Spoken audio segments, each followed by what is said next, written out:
আজকে আমি হাদিস পড়ছি বিকাল বেলা বাসায়, আশ্চর্য কথা শুনেন। একটা ছোট্ট বিষয়, আপনি এটারে আপনার কাছে মনে হবে একটা ছোট্ট বিষয়। নামাজি ব্যক্তির সামনে যে সূত্রা দেয়, এটা বুঝেননি আপনারা? মানে নামাজি ব্যক্তির সামনে দিয়ে যাতে কেউ না যায়, কথা বুঝছেন কিনা?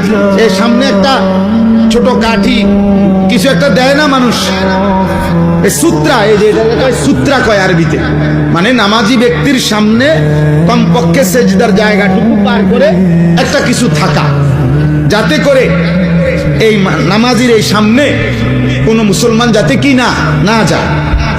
তো নবীজি বলছেন, যদি কোনো ব্যক্তি জানতো যে নামাজি ব্যক্তির সামনে দিয়ে অতিক্রম করা কি পরিমাণ গুনাহ, যদি এটা বুঝতো, তাইলে প্রয়োজনে 40 বছর টানা দাঁড়ায় থাকে। এক হাদিস।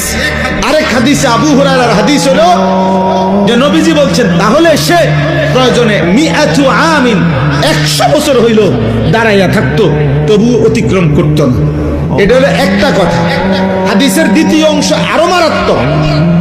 এই সামান্য এই বিষয়টা যে নামাজি ব্যক্তির সামনে দিয়ে যেন অতিক্রম না করে, নবীজি বলেন, তোমাদের নামাজের সামনে যদি কেউ অতিক্রম করতে চায়, তোমরা তাকে হাত দিয়ে প্রয়োজনে বাধা দাও। যদি বাধা না মানে, তাহলে তুমি তোমার শক্তি প্রয়োগ করো, মানে হাত জোর করে ধরে রাখো, যেন কোনোভাবে তোমার হাত ধাক্কাইয়া সে যাইতে না পারে। নবীজি বলেন এরপরে শব্দ, ফাইন্নামা হুয়া শাইতানুন শাইতানুন। খোদার কসম, নবী বলে, এই সামনে দিয়ে যে লোকটা চলে যাইতেছে, নিশ্চয়ই সে শয়তান।